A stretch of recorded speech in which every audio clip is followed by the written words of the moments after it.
Assalamualaikum warahmatullahi wabarakatuh. Nama saya Amalia Andini. Saya dari kelompok 5. Di sini saya akan menjelaskan mengenai apa itu konsultasi. Apa itu konsultasi?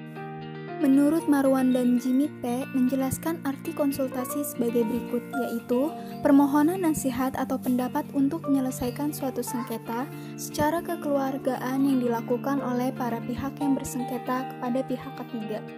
Dengan demikian, dapat disimpulkan bahwa konsultasi adalah permintaan pendapat kepada pihak ketiga atau konsultan terkait sengketa yang dihadapi.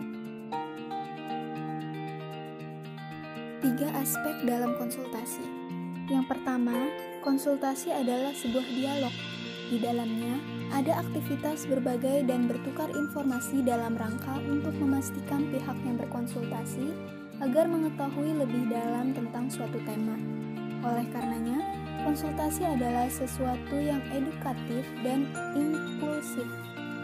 Yang kedua, konsultasi adalah sebuah proses yang interaktif dan berjalan. Ketiga, konsultasi adalah tentang aksi dan hasil. Konsultasi harus dapat memastikan bahwa pandangan yang dikonsultasikan mengarahkan kepada sebuah pengambilan keputusan. Oleh karenanya, konsultasi adalah tentang aksi dan berorientasi kepada hasil.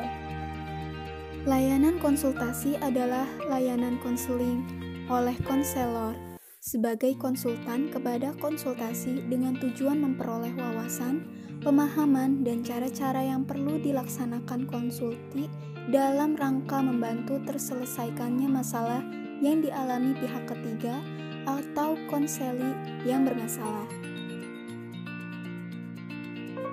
Layanan konsultasi mengandung beberapa aspek, yaitu: pertama, konsultan yaitu seseorang yang secara profesional mempunyai kewenangan untuk memberikan bantuan kepada konsulti dalam upaya mengatasi masalah klien. Kedua, konsulti yaitu pribadi atau seorang profesional yang secara langsung memberikan bantuan pemecahan masalah terhadap klien. Yang ketiga, klien yaitu pribadi atau organisasi tertentu yang mempunyai masalah. Yang keempat, konsultasi merupakan proses pemberian bantuan dalam upaya mengatasi masalah klien secara tidak langsung. Dalam layanan konsultasi ini dapat diperjelas bahwa penanganan masalah yang dialami konseli atau pihak ketiga dilakukan oleh konsulti. Konsulti akan dikembangkan kemampuannya oleh konselor pada saat tahap konsultasi berlangsung, yaitu mengembangkan pada diri konsulti tentang wawasan, pengetahuan, keterampilan, nilai, dan sikap. Akhir proses konsulti ini adalah konselor menganggap bahwa konsulti mampu membantu menangani kondisi atau permasalahan pihak ketiga yang setidaknya menjadi tanggung jawabnya. Konsultasi adalah orang yang ikut bertanggung jawab terhadap masalah yang dialami pihak ketiga. Peran dan fungsi konsultasi. Peran konsultan adalah memberi wawasan dan pemahaman secara objektif. Fenomena di Indonesia dalam praktik, masyarakat tidak mampu melihat masalah hukumnya secara objektif, selalu hendak menggugat meski sejatinya dirinya yang telah merugikan pihak lawan. Selalu tertanam asumsi bahwa dirinya benar dan tidak membutuhkan sesi konseling dengan seorang konsultan. Konsultan berfungsi sebagai intermediasi yang sekaligus membuka pemahaman klien apakah worth it bila langkah gugatan ditempuh. Terdapat 3 etika konseling, yaitu: 1. Asas kerahasiaan. Seorang konselor diwajibkan untuk menjaga kerahasiaan dengan harapan adanya kepercayaan dari semua pihak, maka mereka akan memperoleh manfaat dari pelayanan konsultasi. Kerahasiaan pada layanan konsultasi yang dimaksudkan adalah menyangkut jaminan kerahasiaan identitas konsultasi dan pihak ketiga, dan jaminan kerahasiaan terhadap permasalahan yang dialami pihak ketiga. Yang ketiga, asas kesukarelaan. Kesukarelaan yang dimaksud pada layanan konsulti adalah kesukarelaan dari konselor dan konsulti. Konselor secara suka dan rela membantu konsulti untuk membantu mengarahkan bantuan pemecahan masalah yang akan diberikan kepada pihak ketiga.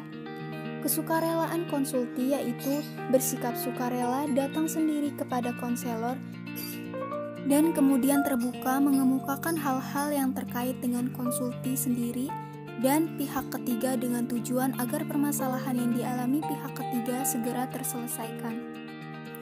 Yang ketiga, asas kemandirian. Pada layanan konsultasi, konsulti diharapkan mencapai tahapan-tahapan kemandirian berikut. Yang pertama, memahami dan menerima diri sendiri secara positif dan dinamis. Yang kedua, memahami dan menerima lingkungan secara objektif, positif, dan dinamis. Yang ketiga, mengambil keputusan secara positif dan tepat. Yang keempat, mengarahkan diri sesuai dengan keputusan yang diambil. Contoh dialog konsultasi. Selamat siang, Pak. Iya, selamat siang. Mari silahkan duduk. Ada yang bisa saya bantu? Terima kasih sebelumnya, Pak. Saya ingin melakukan konsultasi mengenai permasalahan yang berkaitan dengan wan prestasi. Iya, bisa langsung Bapak ceritakan saja bagaimana pokok permasalahannya yang terjadi secara umum.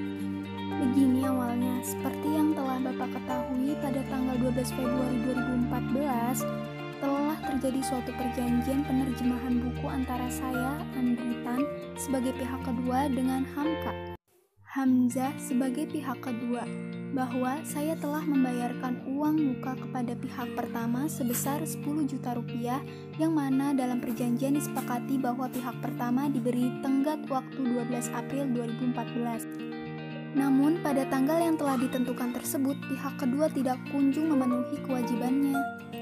Apakah Bapak telah memberikan teguran baik lisan ataupun tulisan terhadap pihak pertama itu? Saya telah memberikan teguran secara tulisan berupa surat yang saya kirim ke alamat rumah yang tertera di dalam surat perjanjian tersebut. Namun, tidak mendapat tanggapan apapun dari pihak pertama.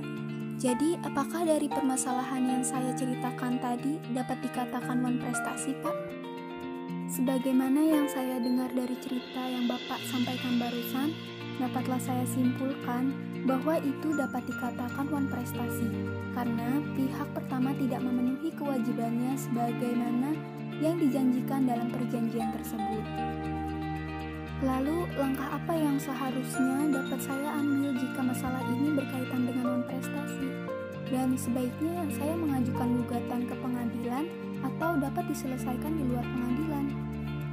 Dalam hal ini, Pak, Bapak bisa saja menerapkan pasal 4 dari isi perjanjian itu, yaitu mengembalikan uang yang telah Bapak berikan sebanyak 6 kali lipat. Namun, ada sebaiknya Bapak melakukan negosiasi terlebih dahulu, karena kita tidak mengetahui jelas mengapa sampai sekarang pihak pertama belum menyerahkan hasil terjemahan buku itu. Kalau begitu, terima kasih atas waktunya, Pak. Selamat siang. Iya, sama-sama. Selamat siang juga. Demikian penjelasan dari saya, kurang lebihnya mohon maaf. Wassalamualaikum